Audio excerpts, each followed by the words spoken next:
Channel వారు నిర్వహించి మన ఊరు మన సర్పంచ్ కార్యక్రమానికి స్వాగతం. మనం ఇప్పుడు రాయపూర్ కాలనీలో ఉన్నాము. లోకేశ్వర్ మండల్ నిర్మల్ జిల్లాలో. మరి మన మధ్యలో సర్పంచ్ గారు భూమన్న గారు ఉన్నారు. వారితో మరికొన్ని మాటలు అడిగి తెలుసుకుందాం మీ గ్రామాభివృద్ధి గురించి. సర్పంచ్ గారు, మీరు సర్పంచ్గా ఎన్నిక కాకముందు మీరు ఏం పని చేసేవారు? సార్ వ్యవసాయం చేసేవాళ్ళము. మేము ఒకటి ఏదో ఒక అభివృద్ధి కార్యక్రమాలు చేయాలా, మంచి పేరు తెచ్చుకోవాలా. మా ఇది ఎస్ఆర్ఎస్పి విలేజ్, ముప్పున గ్రోయింగ్ లేవు కాబట్టి మాకు ఎక్కడ చెరువులు కుంటలు ఎటువంటివి లేవు. మా గ్రామానికి ఒక లిఫ్ట్ ఇరిగేషన్ ఒక మంచి కార్యక్రమాలు గవర్నమెంట్ చేపడుతుంది అన్న ఉద్దేశంతో మేము కోరుకుంటున్నాము. మాకు స్వచ్ఛమైన సమస్య ఉన్నదంటే మెయిన్ లిఫ్ట్ ఇరిగేషన్, వాటర్. ఒక్కొక్కరు 20 బోర్లు వేసినా వాటర్ పడతలేదు. మాకు ముఖ్యమైన విషయం లిఫ్ట్ ఇరిగేషన్ కావాలా. మాకు చెర్లు కుంటాలు ఏం లేవు. మేము ఎస్ఆర్ఎస్ ఉన్న ఉప్మా గృహైన వాళ్ళము. మాకు మెయిన్ ఇంపార్టెంట్ అది కావాలని. మా గ్రామంలో మళ్ళా డ్రైనేజీ ప్రాబ్లమ్స్ బాగున్నాయి. ఇంతకుముందు 10-15 సంవత్సరాల క్రితం ఎస్ఆర్ఎస్పి ద్వారా ఒక మొరం రోల్ వేయటము, ఒక సీసీ రోల్ వేయటం జరిగింది.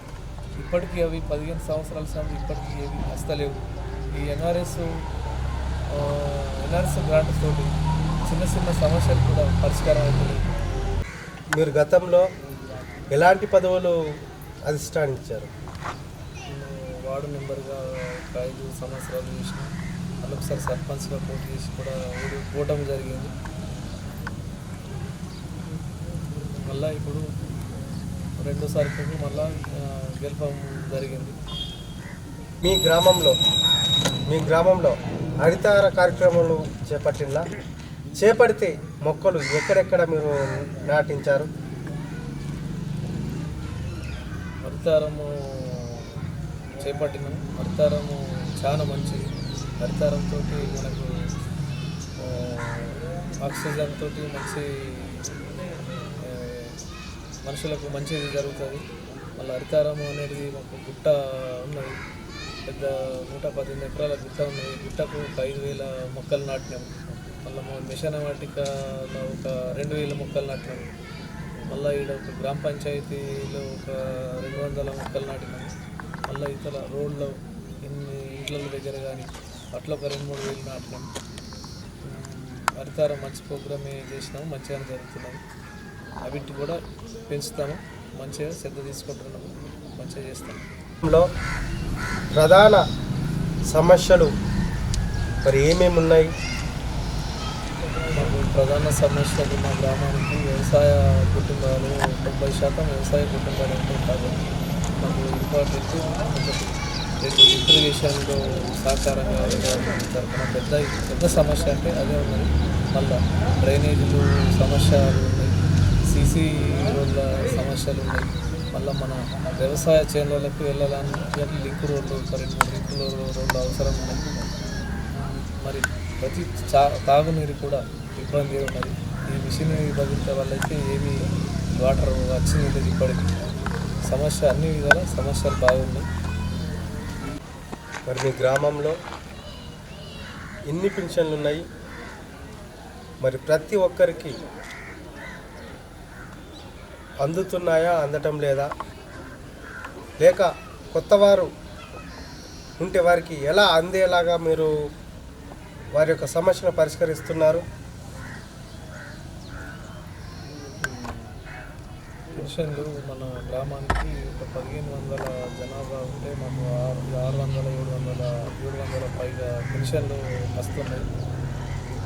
వితంతులే కానీ, మన వృద్ధాప్తి కానీ, మన బీడీపీఎఫ్ వాళ్ళే కానీ అన్నీ కలిసి 700 పైన పెన్షన్లు వస్తున్నాయి.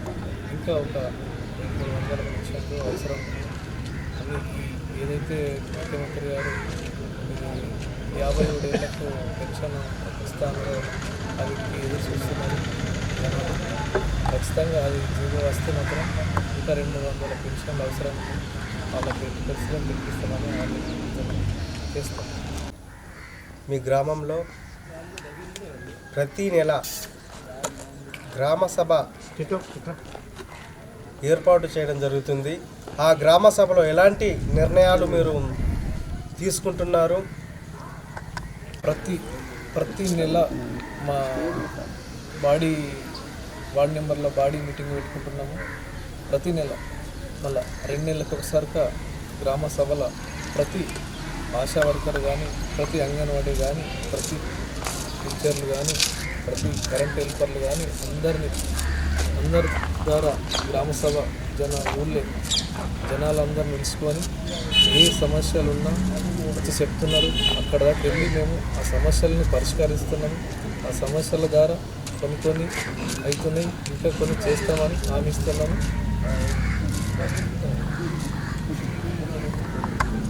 మీ ఊర్లో యువతకు ఆట స్థలాలు కానీ మరియు గ్రంథాలయంలు కానీ ఏర్పాటు చేయడానికి ఎలాంటి పరిష్కారం నిర్ణయాలు తీసుకుంటున్నారు? యువత కోసం ఆటలు ఆడుకునే వాళ్ళకి గ్రంథాలయం కానీ ఆట ఆడుకునే స్థలం ఉన్నది. మా గ్రామ సభలో గ్రంథాలయం కానీ ఆట స్థలం కానీ తీర్మానించి చేయగలుగుతాము.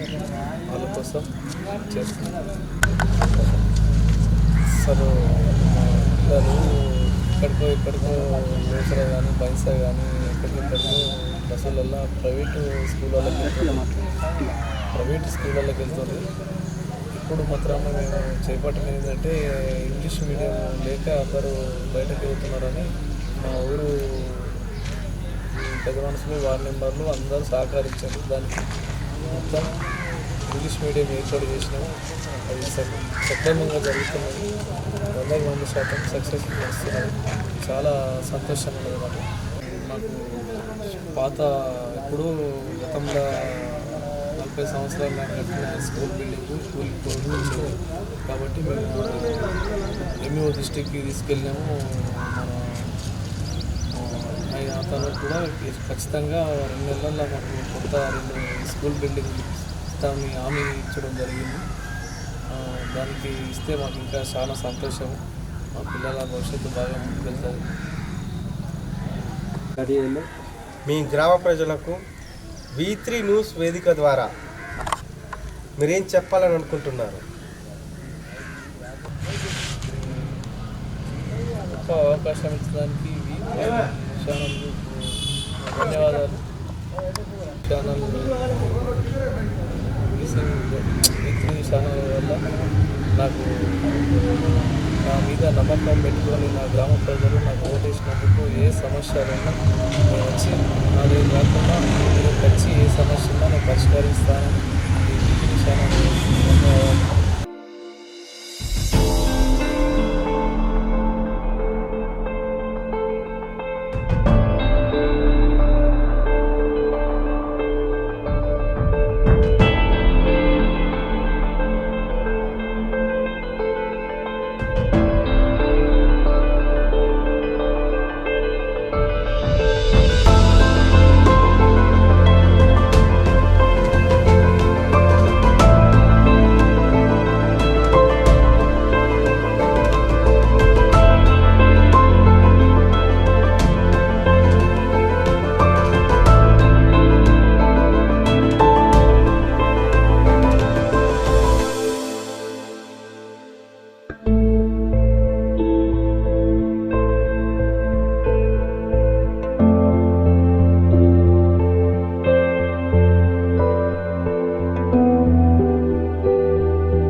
ధన్యవాదాలు.